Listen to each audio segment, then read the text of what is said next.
Welcome to my YouTube channel. दोस्तों, आज मैं बात करूंगा त्रिकोणमिति क्लास का। त्रिकोणमिति का ये क्लास नंबर 2 होगा। मैंने पिछले वीडियो में त्रिकोणमिति का फर्स्ट वीडियो में मैंने आपको त्रिकोणमिति रेशियो, त्रिकोणमिति सर्वसमीकाएँ और त्रिकोणमिति इन्वर्स त्रिकोणमिति का रूल्स सब पढ़ाया था और उसका कॉन्सेप्ट दिया था। कुछ मैंने फार्मूला का प्रूफ भी किया था और आज मैं पढ़ेंगे क्वाड्रेंट। तो दोस्तों आइए मैं क्वाड्रेंट पढ़ूंगा आज। तो सबसे पहले दोस्तों क्वाड्रेंट, चतुर्थांश। क्वाड्रेंट का मतलब होता है दोस्तों चतुर्थांश। ठीक है दोस्तों, ये एक क्वाड्रेंट है यानी कि चतुर्थांश है। ठीक, नीचे वाला ये जो एक्स एक्सिस होता है दोस्तों, ये वाला जो लाइन होता है उसे हम एक्स एक्सिस बोलते हैं और ये जो लाइन होता है दोस्तों उसे हम वाई एक्सिस बोलते हैं। याद रखिएगा, इसे एक्स से सूचित करते हैं और इधर एक्स डैश से, ये ऊपर वाले वाई से और नीचे वाले वाई डैश से सूचित करते हैं। दोस्तों यहाँ पे जो एंगल बनता है वो 0 डिग्री का बनता है। जैसे बोलते हैं ना किसी सरल रेखा पे 180 का कोण बनता है, यहाँ पे कितना का बनता है 180 पे 180 का बनता है। तो इधर अगर 180 होगा तो यहाँ फिक्स है कि 0 होगा, या अगर इधर 180 होगा तो यहाँ 0 होगा। उम्मीद करता हूँ कि समझे होइएगा बात को मेरा।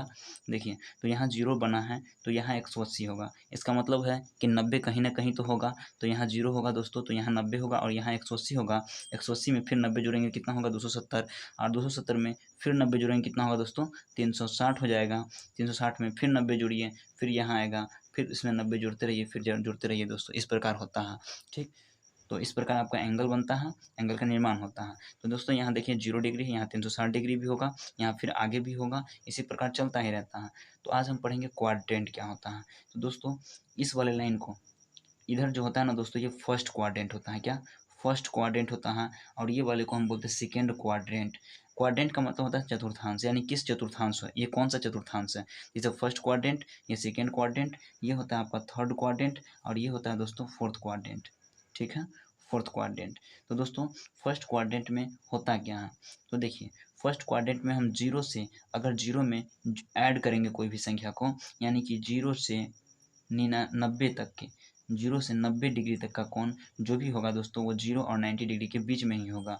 0 से 90 डिग्री को, या हम 0 डिग्री में अगर कोई एंगल जोड़ते हैं यानी कि थीटा जोड़ते हैं तो ये आएगा आपका 90 और 0 के बीच में आएगा। ठीक, या हम 360 डिग्री में कोई थीटा जोड़ेंगे, कोई एंगल जोड़ेंगे, अगर 360 डिग्री में कोई मान जोड़ूंगा, कोई थीटा जोड़ूंगा तो वो भी आएगा आपका 0 से 90 डिग्री के बीच ही आएगा। ओके, तो आप ये बात याद रखिएगा। या अगर हम 90 हैं यहाँ, अगर 90 में से हम माइनस थीटा करेंगे तो कहाँ आएगा दोस्तों, तो भी आएगा 0 और 90 के बीच में आएगा। उम्मीद करता हूँ कि ये मेरी बात तो समझे होइएगा आप लोग। ठीक, जो भी मैं बताया हूँ वो समझते होइएगा। और दोस्तों कॉपी कलम लेकर ही पढ़ें और नोट करते जाए सभी बातों को। ठीक है दोस्तों, अब देखिए यहाँ 90 डिग्री का कोण बनता है।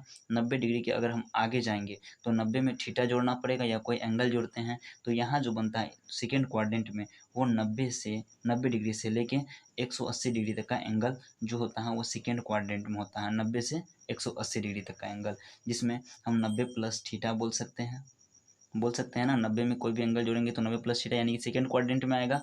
और 180 माइनस थीटा भी तो बोल सकते हैं कि 180 में से कोई भी थीटा जो घटाएंगे तो वो 90 और 180 के बीच में ही रहेगा सेकेंड क्वाड्रेंट में पाने के लिए।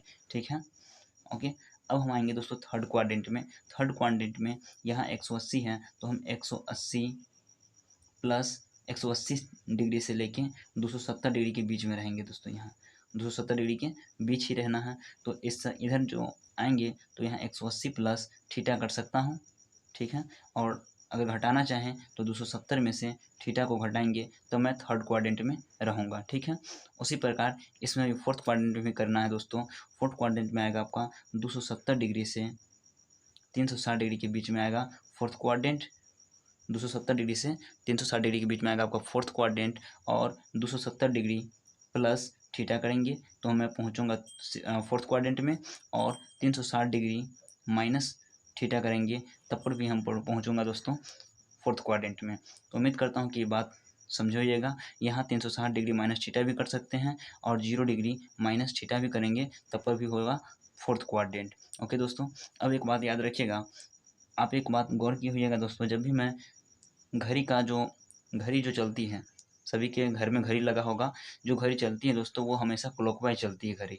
अगर हम एंटी क्लॉकवाइज चलाएं, एंटी क्लॉकवाइज इस फिगर के अनुसार देखो दोस्तों, एंटी क्लॉकवाइज अगर जहाँ जहाँ गए हैं वहाँ प्लस होते गया है, यानी एंटी क्लॉक का मतलब होता है घड़ी चलती है हमेशा इस दिशा में। या मालूम होगा आप लोगों को, घड़ी जो आती है हमेशा ये इस दिशा में आती है, और एंटी क्लॉक का अर्थ होता है दोस्तों ये इस प्रकार जाती है। ये इस प्रकार जो होता है ना वो एंटी क्लॉक होता है। ठीक, तो अब देखिए यहाँ पे जो है मैं अगर इस प्रकार का लाइन खींचूँ, यानी कि एंटी क्लॉक खींचूँ, क्या होता है दोस्तों anti clock, anti anti clockwise, anti clockwise. ये एंटी क्लॉकवाइज मैं एक लाइन खींचा हूँ जिसमें एंगल जो होता है दोस्तों वो हमेशा पॉजिटिव होगा। वो हमेशा क्या हो जाएगी दोस्तों, पॉजिटिव होगा। कैसे, तो देखिए 0 प्लस 90 के बीच, यहाँ 360 प्लस थीटा, 0 प्लस थीटा, यहाँ 90 प्लस थीटा है ना, 180 माइनस थीटा, तो ये इधर से आ रहा हूँ ना, तो ये क्लॉकवाइज हो जाएगा। मैं सिर्फ एंटी क्लॉक की बात बोल रहा हूँ। ठीक, 180 प्लस थीटा तो इधर ही आ रहे हैं, 270 प्लस थीटा फिर इधर ही जा रहे हैं, यानी कि घड़ी के विपरीत साइड से जाएंगे तो क्या हो जाएगा दोस्तों आपका एंटी क्लॉकवाइज अगर जाएंगे तो हमेशा पॉजिटिव मान होगा। ठीक, अगर दोस्तों हम नेगेटिव साइड से यानी कि क्लॉकवाइज अगर जाते हैं यानी कि घड़ी की दिशा में जाते हैं तो हमेशा कौन नेगेटिव बनेगा, क्लॉकवाइज अगर हम चलेंगे तो नेगेटिव कौन बनेगा दोस्तों, क्या बनेगा, नेगेटिव एंगल्स बनेगा। देखिए 180 माइनस थीटा, मैं यहाँ से ऊपर जा रहा हूँ, देखिए 180 माइनस थीटा, यहाँ से 90 से माइनस थीटा की ओर आ रहा हूँ, 0 से माइनस थीटा की ओर जा रहा हूँ, तब तो फोर्थ क्वाड्रेंट में आ गए। तो ये जो हो रहा है ये क्लॉकवाइज हो रहा है, और इधर से दोस्तों एंटी क्लॉकवाइज हो रहा है। अब हम इस फिगर के माध्यम से आपको सिर्फ समझाया हूँ दोस्तों एंगल, कि कौन सा एंगल और कितने एंगल के बीच कौन सा क्वाड्रेंट में रहेगा वो मैं समझाना चाहता हूँ। ठीक, अब मैं आगे बात करूँगा त्रिकोणमिति रेशियो किस में पॉजिटिव होता है और किस में निगेटिव होता है। आइए मैं समझता हूँ कुछ अगला फिगर लेकर। तो दोस्तों मान लेते हैं ये एक चतुर्थांश है, ये एक चतुर्थांश है। ठीक है दोस्तों, ये एक चतुर्थांश है, इस पर मैं एक एंगल बनाया, इस पर मैं एक एंगल बना रहा हूँ, ये एंगल बन गया। ये एक त्रिभुज है, मानो ये एक त्रिभुज है, इस एंगल पे एक्स एक्सिस पे मैं एक त्रिभुज बनाया हूँ। ठीक, अब दोस्तों ये एक्स है, ये एक्स डैश होता है, यहाँ वाई डैश होता है, और ये ऊपर वाला वाई होता है। ठीक, अब देखिए इसे जब मैंने एक त्रिभुज बनाया था फर्स्ट क्लास में तो मैं इसे लंब माना था, यानी कि पी, क्योंकि एंगल के ठीक सामने कौन होता है दोस्तों, लंब होता है। एंगल के ठीक सामने लंब होता है, तो एंगल ये है, यहाँ पे एक थीटा कोण बना रहा है। ठीक है, तो एंगल के ठीक सामने क्या होता है दोस्तों, लंब, तो इसे पी हो गया। और लंब के ठीक सामने क्या होता है, कर्ण होता है, जिसे हम एच से डिनोट करते हैं, और नीचे वाला जो होता है वो बेस होता है, जिसे हम बी से डिनोट करते हैं दोस्तों। ठीक, आप लोग ये जानते हैं। अब देखिए इसमें जो भी होता है फर्स्ट क्वाड्रेंट में जो भी होता है दोस्तों वो ऑल पॉजिटिव होता है, वो सभी पॉजिटिव होता है फर्स्ट क्वाड्रेंट में। यहाँ एच होता है ऑलवेज पॉजिटिव, एच क्या है दोस्तों, ऑलवेज पॉजिटिव, ऑलवेज पॉजिटिव है। और पी क्या है, तो पी भी ऑल पॉजिटिव होता है, पी में भी क्या होता है दोस्तों, ऑल पॉजिटिव, पी में क्या होता है दोस्तों, ऑल पॉजिटिव। ठीक, और ये जो बी है ये भी आपका पॉजिटिव, क्योंकि यहाँ पे दोस्तों इसमें जो लाइनें खींची होती हैं वो पॉजिटिव रेखा होती है, इधर नेगेटिव होती है, सॉरी, और ये नेगेटिव होता है और ऊपर पॉजिटिव होता है। ओके दोस्तों, तो ये भी हो जाएगा क्या आपका, ऑल पॉजिटिव हो जाएगा, ऑल पॉजिटिव हो जाएगा। तो आपसे पूछा जाएगा किस क्वाड्रेंट में त्रिकोणमितीय राशियों का ऑल सभी माने पॉजिटिव होता है, तो फर्स्ट क्वाड्रेंट में ऑल पॉजिटिव, ये लिख लीजिएगा दोस्तों, फर्स्ट क्वाड्रेंट में ऑल पॉजिटिव। ये फर्स्ट क्वाड्रेंट है ना आपका, यहाँ मैं बताया हूँ फर्स्ट क्वाड्रेंट सेकंड क्वाड्रेंट, इसमें ये फर्स्ट क्वाड्रेंट में ऑल पॉजिटिव होता है। यहाँ पे जो होता है वो साइन कॉस टेन, टेन के बाद होता है दोस्तों कॉट, तो साइन का उल्टा क्या हो जाएगा दोस्तों, कॉसेक, है ना, कॉस का उल्टा हो जाएगा आपका सेक, और टेन का उल्टा हो जाएगा कॉट। ये सारा मान जो होता है वो फर्स्ट क्वाड्रेंट में पॉजिटिव होता है। मैं इस फिगर के माध्यम से आपको बताया हूँ, आप समझ भी गए होंगे क्यों क्यों पॉजिटिव होता है। तो देखिए साइन थीटा बराबर, मैंने त्रिकोणमितीय रेशियो जो पढ़ाया था तो साइन थीटा बराबर पी बाई एच पढ़ाया था, तो पी भी पॉजिटिव है, एच भी positive, P by H positive. देखिए कॉसेक थीटा में एच बाई पी पढ़ाया था, एच बाई पी भी पॉजिटिव। कॉट थीटा मैंने पढ़ाया था B by P, B by P कहने का अर्थ है बेस बट्टा परपेंडिकुलर, यानी कि बेस बट्टा आधार, पी बाई बी यानी कि बेस बट्टा आधार, यानी कि आधार बट्टा लंब हो जाएगा, सॉरी आधार बट्टा लंब, तो आधार भी पॉजिटिव और पेरिपेंडिकुलर यानी कि लंब भी पॉजिटिव। तो आप समझ गए होंगे कि फर्स्ट क्वाड्रेंट में ऑल मान त्रिकोणमितीय रेशियो का पॉजिटिव होता है। अब हम चलेंगे दोस्तों सेकेंड क्वाड्रेंट में। सेकेंड क्वाड्रेंट को मैं इसी फिगर के तहत समझूंगा। आइए देखते हैं, यह हो गया आपका कोऑर्डिनेट हो गया, ये एक्स एक्सिस हो गया, ये एक्स डैश है, ये वाई डैश है और ये वाई है। ठीक है, अब मैं फिर से यहाँ पे एक फिगर बनाऊंगा और ये फिगर है आपका इस प्रकार। यहाँ पे दोस्तों एंगल थीटा बन रहा है। मैंने आपको कहा था थीटा के ठीक सामने क्या होता है दोस्तों, लंब होता है, यानी कि ये पी हो जाएगा। और पी के सामने यानी कि लंब के सामने ठीक क्या होता है, कर्ण होता है। और कर्ण के नीचे जो ये वाले जो हैं इसको हम बेस बोलते हैं। दोस्तों अब आप लोग गौर कीजिएगा, जब चतुर्थांश में आप पढ़े होंगे तो यहाँ पे ऐसे मैं समझा देता हूँ। देखिए ये जो होती है इधर दोस्तों प्लस होता है, प्लस प्लस होता है ना, 1 2 3 इस प्रकार के जाते हैं ना। इधर -1 -2 करके जाते हैं, ऊपर फिर +1 +2 करके जाते हो, है ना। और नीचे आते हैं माइनस करके, -1 -2 करके आते हैं ना। तो देखिए ये जो है आपका ये जो है आपका नेगेटिव है, ये बी क्या है, नेगेटिव। और पी क्या है, पी क्या है दोस्तों, तो पी है पॉजिटिव, पी क्या है पॉजिटिव, एच क्या है पॉजिटिव, लेकिन बी क्या है नेगेटिव है। ठीक, तो इसमें कौन सा त्रिकोणमिति रेशियो पॉजिटिव होगा और कौन नेगेटिव होगा वो मैं जानना चाहता हूँ। तो देखिए इसमें साइन थीटा बराबर मैंने पढ़ाया था, साइन थीटा बराबर क्या होता है दोस्तों, पी बाई एच, पी बटा एच। तो साइन थीटा बराबर में पी बाई एच, यानी कि साइन थीटा क्या हो जाएगा दोस्तों, पॉजिटिव। देखिए साइन थीटा बराबर क्या होगा, पी बाई एच, ये पॉजिटिव ये पॉजिटिव, साइन थीटा बराबर पी बाई एच, तो P by h sine theta का मान। और साइन का ठीक उल्टा कॉस होता है, कॉसेक होता है। तो देखिए कॉसेक थीटा बराबर में क्या होता है दोस्तों, कॉसेक थीटा बराबर में एच बटा पी होता है। तो ये भी पॉजिटिव हो गया और बाकी नेगेटिव होगा। कैसे, तो देखिए यहाँ मैंने लिखा है टेन थीटा, टेन थीटा बराबर में क्या होता है, P by B, P by B. तो बी नेगेटिव है तो पी बाई बी जब करेंगे तो बी जब नेगेटिव होगा तो पी का मान क्या, कॉट टेन का मान क्या हो जाएगा, नेगेटिव हो जाएगा। और टेन का ही उल्टा कॉट होता है तो कॉट भी नेगेटिव होगा। सेक मतलब होता है दोस्तों H by B, H by B. तो बी नेगेटिव है तो सेक का मान भी नेगेटिव हो जाएगा और कॉस का मान भी नेगेटिव हो जाएगा। तो उम्मीद करता हूँ आप समझ गए होंगे। साइन और कॉसेक, साइन और कॉसेक पॉजिटिव होगा इसमें, बाद बाकी सभी नेगेटिव होगा, याद रखिएगा। अब हम चलेंगे दोस्तों अगला क्वाड्रेंट में, यानी कि अगला चतुर्थांश से मैं अगली बातों समझूंगा कि ये थर्ड क्वाड्रेंट में कौन सा त्रिकोणमिति रेशियो आपका पॉजिटिव होगा। तो आइए समझते हैं। तो ये हो गया आपका थर्ड क्वाड्रेंट इस प्रकार, यहाँ एक्स है, ये एक्स डैश है, ये वाई है और ये वाई डैश है। ठीक, थर्ड क्वाड्रेंट में दोस्तों ये सेकेंड क्वाड्रेंट था तो यहाँ ऊपर फिगर बना है, लेकिन थर्ड क्वाड्रेंट तो नीचे वाला होता है ना।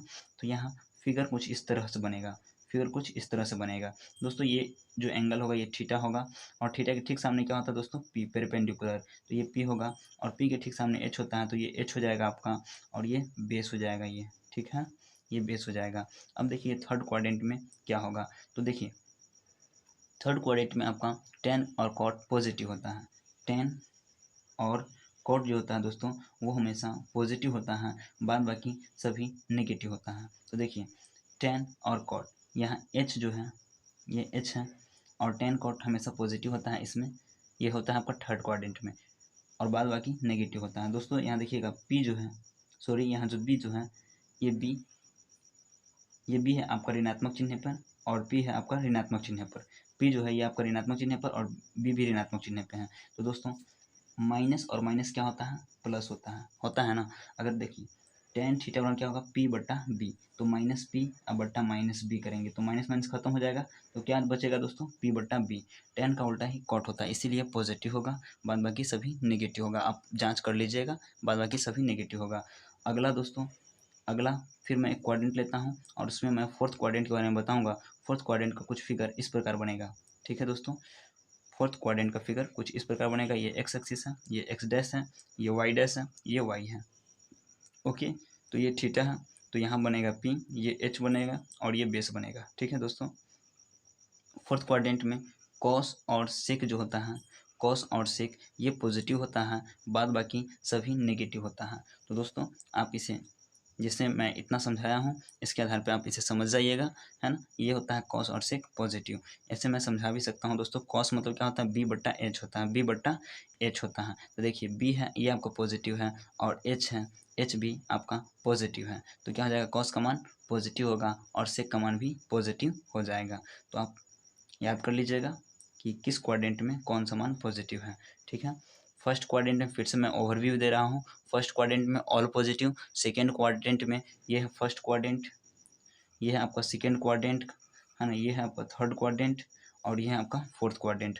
फर्स्ट क्वाड्रेंट में ऑल पॉजिटिव, सेकेंड क्वाड्रेंट में sign cosec positive, third quadrant में टेन कॉट पॉजिटिव और फोर्थ क्वाड्रेंट में कॉस और सेक पॉजिटिव होगा। ओके, अब हम बात करेंगे एंगल का। ठीक, एक नोट लिखिएगा दोस्तों, नोट बनाकर एक लिख लीजिएगा, नोट बनाकर लिखिएगा। जब एंगल, लिखिए, जब angle 90 plus minus theta, 270 plus minus theta के रूप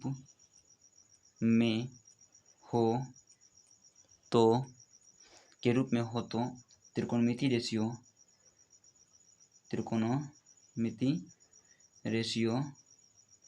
त्रिकोणमिति रेशियो बदल जाता है। अब देखना, जब angle 90 plus minus theta 270 plus minus theta के रूप में हो तो त्रिकोणमिति रेशियो बदल जाता है। ये आप लोग याद रखिएगा। और कौन किस में बदलता है वो मैं अभी चर्चा करता हूँ। दोस्तों, साइन जो है, ये साइन हमेशा बदलता है कॉस में। ठीक है, साइन हमेशा बदलता है कॉस में और कॉस हमेशा बदलता है साइन में। टेन जो है, ये टेन हमेशा बदलेगा कॉट में और कॉट हमेशा बदलेगा टेन में। ठीक है, सेक जो है, ये सेक हमेशा बदलेगा कोसेक में और कोसेक बदलेगा सेक में। तो ये बात आप याद रखिएगा। अब एक और नोट लिख लीजिएगा दोस्तों, ये आपका बहुत बहुत इम्पोर्टेंट नोट है। लिखिएगा, चिन्ह का निर्धारण हमेशा, लिखो, चिन्ह का निर्धारण लिखिएगा, चिन्ह का निर्धारण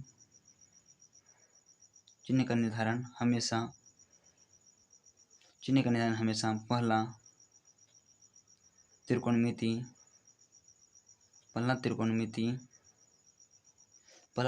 रेशियो के आधार पर, चिन्ह का निर्धारण हमेशा पहला त्रिकोणमिति रेशियो के आधार पर करते हैं। दोस्तों, अब इसके बाद मैं एक और कंसेप्ट बता रहा हूँ, ध्यान से सुनिएगा। मैंने बताया चिन्ह का निर्धारण हमेशा पहला त्रिकोणमितीय रेशियो के आधार पर करते हैं। तो दोस्तों, मैंने एक क्वाड्रेंट लूँगा और इस क्वाड्रेंट में आप ध्यान से देखिएगा, इस क्वाड्रेंट में किस प्रकार मैं लूँगा। जैसे ये क्वाड्रेंट है, ठीक, और यहाँ पे मैंने 0 डिग्री का एंगल बनाया था, यहाँ पे 90 का एंगल बनाया था। तो 90 माइनस थीटा लिखा था, यहाँ पे 90 माइनस थीटा लिखा था ना। जो 90 माइनस अगर थीटा रहेगा तो 0 और 90 के बीच का एंगल होगा, मैंने ये आपको बताया था। और जो भी एंगल बनेगा फर्स्ट क्वाड्रेंट में, ये हमेशा पॉजिटिव होगा। तो पहला लिखिएगा दोस्तों, sine 90 minus theta. Sine 90 minus theta बराबर में कौन सा एंगल बनेगा? तो मैंने क्या बोला, साइन हमेशा बदलेगा कॉस में। साइन 90 माइनस थीटा और क्या होगा दोस्तों, कॉस थीटा। दूसरा लिखिएगा, कॉस 90 माइनस थीटा बराबर में बनेगा साइन थीटा। तीसरा लिखिएगा, टेन 90 माइनस थीटा बराबर बन जाएगा आपका कॉट थीटा। ओके, चौथा कॉट थीटा बराबर लिखिएगा cot 90 minus theta is equal to tan theta. और पाँचवा sec 90 minus theta is equal to cosec theta. और छठा लिखिएगा कोसेक 90 माइनस थीटा बराबर में लिखिएगा दोस्तों सेक थीटा। इसके बाद मैंने 90 प्लस थीटा के बारे में भी बात करूंगा और 270 माइनस थीटा के बारे में भी बात करूंगा। तो दोस्तों, आइए मैं वो सब अभी लेकर चलता हूँ कुछ पॉइंट। और ये एक नंबर का लिखिएगा दोस्तों। दूसरा नंबर पॉइंट में लिखिएगा, साइन अगर 90 प्लस थीटा रहेगा तो क्या होगा, यहाँ पे मान क्या होगा। साइन अगर 90 प्लस थीटा रहेगा तो मान क्या होगा। तो मैंने ये क्वाड्रेंट एक बनाया था, देखिए मैंने एक क्वाड्रेंट बनाया था, इसमें 90 माइनस थीटा क्या हो तो इसमें बना है। अब 90 प्लस थीटा करेंगे तो कहाँ बनेगा दोस्तों, 90 प्लस थीटा करेंगे तो इसमें बन जाएगा कौन, इसमें बनेगा ना। तो साइन 90 प्लस थीटा बराबर में होता है दोस्तों cos theta. Sine 90 plus theta बराबर क्या होगा, cos theta. Okay, cos 90 plus theta बराबर minus sine theta. Cos 90 plus theta बराबर में क्या होगा दोस्तों, माइनस साइन थीटा। ओके, अब देखिएगा, अब बोलिएगा आप कि यहाँ माइनस और प्लस कैसे लगा रहे हैं, यहाँ माइनस और प्लस कैसे लगा हैं। तो देखिए कुछ देर में आपको ये भी क्लियर हो जाएगा। टेन 90 प्लस थीटा बराबर क्या होगा दोस्तों, माइनस कॉट थीटा। देखिए यहाँ जो होता है दोस्तों, सिर्फ साइन और कॉसेक पॉजिटिव होता है। सॉरी, यहाँ जो होता है आपका सेकेंड क्वाड्रेंट में सिर्फ साइन और कॉसेक पॉजिटिव होता है। तो यहाँ जो मैंने लिखा हूँ, ये साइन का वैल्यू क्या हो जाएगा, पॉजिटिव होगा, और कॉसेक का वैल्यू पॉजिटिव होगा, बाद बाकी सब नेगेटिव होगा। तो cos 90 plus theta minus sine theta, tan 90 plus theta बराबर tan तो बदलेगा ही कॉट में, लेकिन वो नेगेटिव साइन के रूप में बदलेगा, क्योंकि सेकेंड क्वाड्रेंट में सिर्फ साइन और कॉसेक पॉजिटिव होता है। तो साइन का मान तो पॉजिटिव होगा ही, कॉसेक का भी मान पॉजिटिव होगा। तो उम्मीद करता हूँ कि आप ये लिख लीजिएगा, ठीक है। अगला मैं बता रहा हूँ डायरेक्ट। अगला जैसे मान लो थर्ड नंबर में मैं 270 पे लेके चलता हूँ आप लोगों को, ठीक है।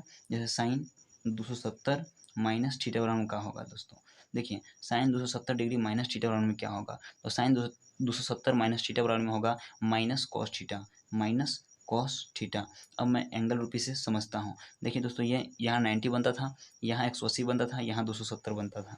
270 माइनस थीटा करेंगे, 270 माइनस थीटा यानी कि ये थर्ड क्वाड्रेंट में आ जाएगा, और थर्ड क्वाड्रेंट में सिर्फ tan और कॉट पॉजिटिव होता है, बाद बाकी सभी नेगेटिव होता है। तो यहाँ साइन का मान किस में आएगा, नेगेटिव में आएगा। उम्मीद करता हूँ आप ये भी समझ गए होंगे। अब दोस्तों आपको काम यही है, एक काम कि यहाँ 270 पर भी बनाना है, 360 पर भी बनाना है, 180 पर भी बनाना है। ये आपका होमवर्क है, ये आप ज़रूर करेंगे। और इसी प्रकार मैं अगले वीडियो लेके आऊँगा, उसमें मैंने बताऊँगा त्रिकोणमिति का वैल्यू, जो साइन 30, साइन 45, साइन 60, साइन 90 ये सब कैसे आया, कहाँ से आया, मैं उस सब का चर्चा अगले वीडियो में करूँगा। जब तक के लिए यह वीडियो यहीं तक रहने देता हूँ। आप लोग कॉपी कलम के साथ ही पढ़िएगा, और चैनल को ज़्यादा से ज़्यादा लाइक कीजिए, सब्सक्राइब कीजिए, दोस्तों के बीच शेयर कीजिए। मिलते हैं अगले वीडियो में।